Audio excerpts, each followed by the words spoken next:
I do not want to be stuck behind this truck, man.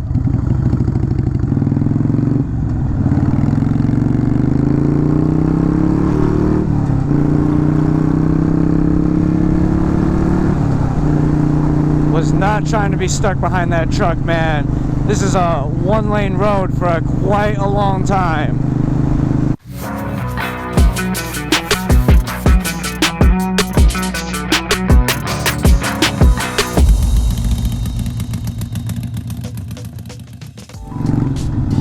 Yo, what's up guys? It's Iron J Moto and I feel great. I hope you guys feel great. The weather's beautiful and warm today. And I wanted to make this video about you guys. I wanted to thank every single one of you guys for following me, interacting with me. This is just the beginning, guys, and it's so nice to know that within the short span of about 2 months of me doing this moto vlogger thing, that you guys have been so supportive. And so I will find a way to give back to you guys, man, I swear. But for now, if you guys follow me on Instagram, I asked you guys to ask me some questions, and I want to answer them on the bike, man, and get to let you guys get to know me a little more. And speaking of Instagram, if you guys are on Instagram, make sure you guys follow me there at IronJMoto. And if I didn't get to your question this week or in the future and you want to ask me something, make sure you follow me so when I do reach out to you guys for some questions, I could feature you. But yeah, man, jumping right into it, man. So my first question's coming from Respawn Rider, and he's asking me, what are my plans for the iron? Well, obviously, if you guys have been following me, you already know that I've done mostly everything aesthetic on my bike. It's bone stock right now, but I really wanted to get on my bike and have it be an extension of my personality. So that's why I didn't get into performance. So now as far as plans, now we're gonna jump into performance. And I think the first thing is just doing a stage 1. I want to open up my bike now that I'm getting more experience. You know, I used to think that this bike was super fast, but now, you know, I just full throttle it and it's not as fast as you think it is. Feels like it's holding its breath. So I definitely want to open it up. I think the first thing I want to do is an Arlen-S monster sucker. I really want that like big ass filter on the side hanging out. And then I want to stay away from the Vance & Hines short shots. I know a lot of people get those. Great performance for a low price or a decent entry-level price. But I've been into the club style lately, so I think I'm going to do the Vance & Hines competition 2-to-1 exhaust. But I don't know where I'm going to end up when I finally have the money to really buy stuff. It may change, but as of right now, that's what I have my mind set on. I'll obviously do the fuel pack, the Vance & Hines fuel pack to tune the bike, and then I think last, I really want to get some suspension. I'm a short dude, so I don't know if I go higher in suspension, you know, if I could even touch the ground still. But I was riding on the highway, I've been doing longer trips, and man, I know Sportsters are known for being more of a stiff ride, I get that. But if there's anything I could do to kind of mitigate some of the bumpiness, I'd be super into that, because you know, when you're on bumps or train tracks or even the highway, man, it gets pretty intense. But yeah, so stage 1, maybe suspension. That's kind of what I have my plans on right now. Maybe one little bonus thing if I really want to. Again, shout out to my boy Iron Throttle. He's got a really sick Memphis Shades windshield on his bike, and I wouldn't mind having that too, because again, when I first got my Sportster, I thought I'd just be bar hopping, cruising around town, but man, you know, once you break out of your comfort zone, you just want to take your bike everywhere. So sometimes it gets windy, I wouldn't mind mitigating some of that wind just pounding at me and my whole body. But yeah, man, knowing my luck, it was sunny all day. I finally get on the bike and you can see the clouds are finally settling in. It does say it's gonna rain, so at least I'm able to knock out this video, man. And during these rainy days that are coming up, I'll have some content to put out, and I won't just be stuck in my apartment. My next question comes from Cactus954, man. My boy, all the way from Florida. He's over there soaking it up in the sun every day, this freaking guy. Anyway, he's asking me, what's my dream Harley? And, you know, I don't know if I have a dream Harley, but I wouldn't mind upgrading to the Lowrider S. I actually wouldn't mind having a Dyna Lowrider. I like being able to see the suspension on the side. The soft tail is pretty cool because it's hidden, so it looks like a hardtail almost. But nonetheless, I wouldn't mind having a lowrider, just having the extra power, and the same thing. You can turn that bike into anything, and there's unlimited amount of parts to make that into whatever you want. So, and I'm a small dude. I couldn't imagine me like on a bagger. You know what I mean? Those bikes are huge, like 800-900 pounds. Like, I would die. Or I would look super goofy. But, you know, I definitely could see a lowrider. I mean, if it was budget friendly, because I mean those lowriders, man, they're like, you know, 18-19 grand. You could buy like a used Benz with that money. But if it was like being cost efficient, maybe a street bob to upgrade. But we're talking dream Harley, I wouldn't mind having a lowrider, guys. I think that would fit my aesthetic. It would fit my build and my riding style, and how I would customize it. So maybe we'll get one down the line. Got fellow biker here. What's up, my guy? He's got that Batwing fairing. All right, let's jump right back into it, guys. And again, another reminder. If you guys are digging me answering your questions or just want to know anything, you can ask me anything about my bike, anything about me. I really don't even care what I do during the day, what are my other hobbies outside of motorcycling. Make sure you follow me on Instagram, and stay tuned for the next time I ask you guys to ask me questions for a follow-up video on this little mini series of answering your guys' questions. My next question comes from 9spoke, and he's asking if I'm ever going to change or upgrade to a 1200. Man, so sure, in a perfect world I wouldn't mind having a 1200 and go a little more fast on this bike, but I think after a stage 1 on this bike, it'll open it up enough for me just for my riding style. You know, I think with all the money I've dropped in this bike aesthetically, and then all the money I'm about to drop into it just to do the stage 1,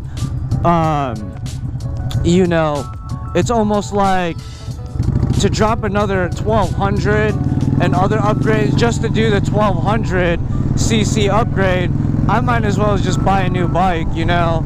I mean, maybe, I have no idea where I'll be at down the line, but you know, that's just adding extra more money down, that, like, you know, doing a stage 1 might open my bike up enough for me to be satisfied. But who knows, maybe by the time all that happens, I might be chasing more power. But then again, I also wouldn't mind having a second bike, man. So, well, as of right now, I don't see me doing it financially wise.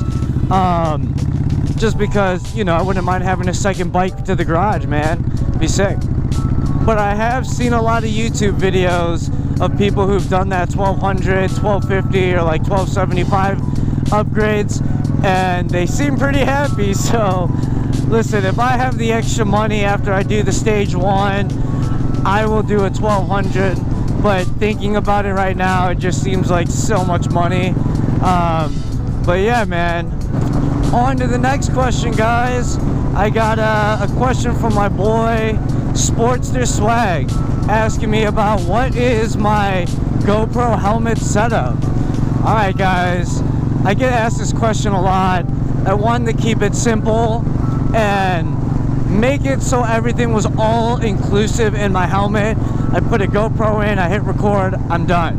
I'm not syncing audio, I'm not doing anything. All one-stop shop. So in order to do that, let's start with my helmet. I got a Simpson Ghost Bandit. I'm running 2 GoPro Hero 5s. I hopefully want to upgrade to the Hero 7. I know they got the 8 out, but the 7's gonna work with all my accessories, and I'm sure it's just as fine.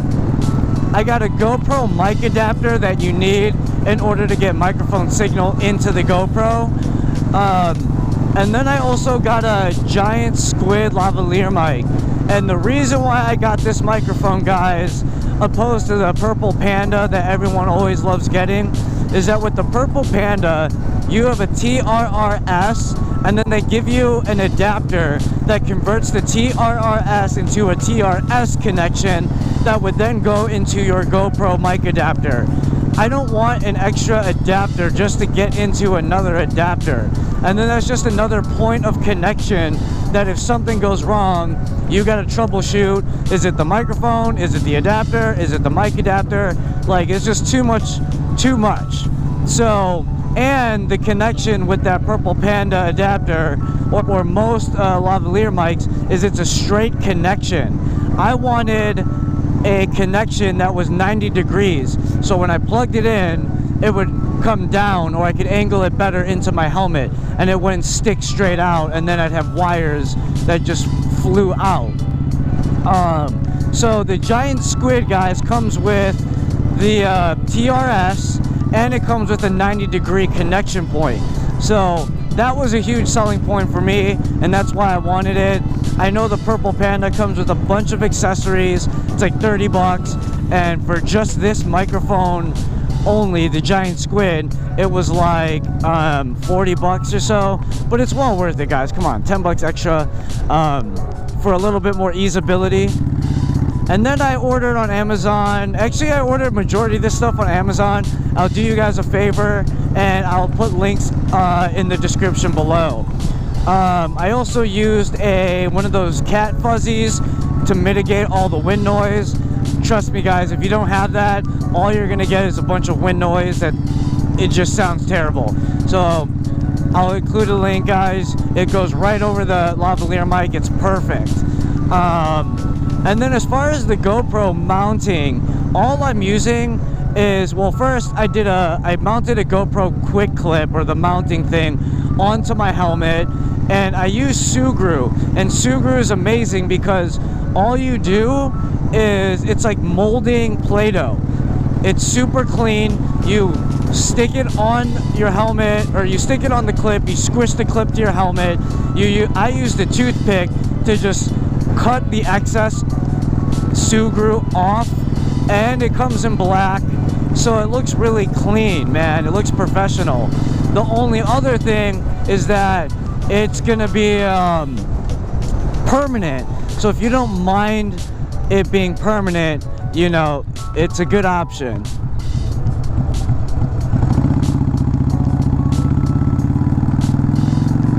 After that, we get into the mounting.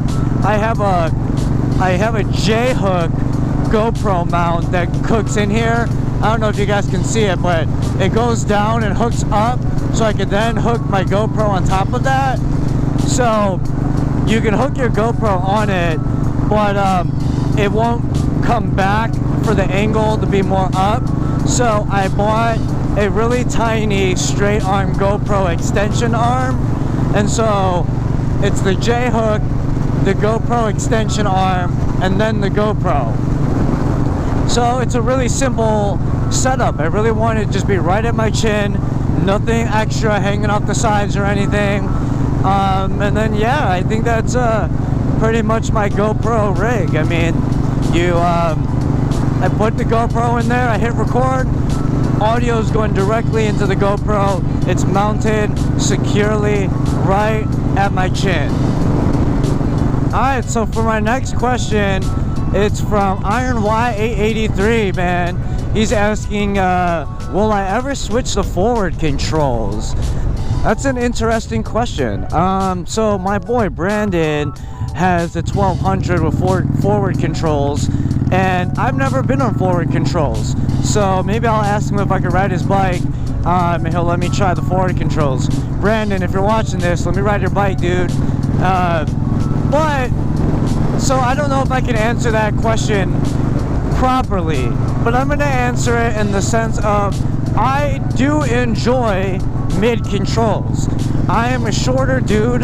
I'm not even cramped up. I'm like 5'6", and second, given my talk about wanting to upgrade my suspension, when I go over train tracks or bumps, speaking of train tracks, I kind of use the mid controls to give me a little bit more stabilization.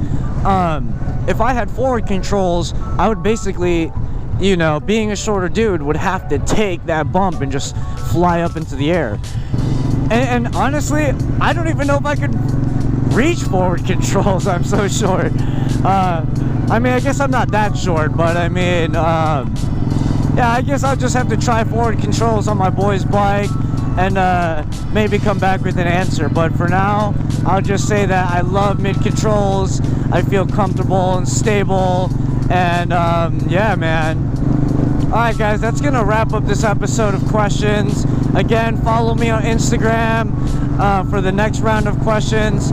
If you guys like this video, make sure you give it a thumbs up, subscribe to me on YouTube, and I'm on Facebook too if you guys are on Facebook. So thank you guys so much for your support, and until next time guys, peace.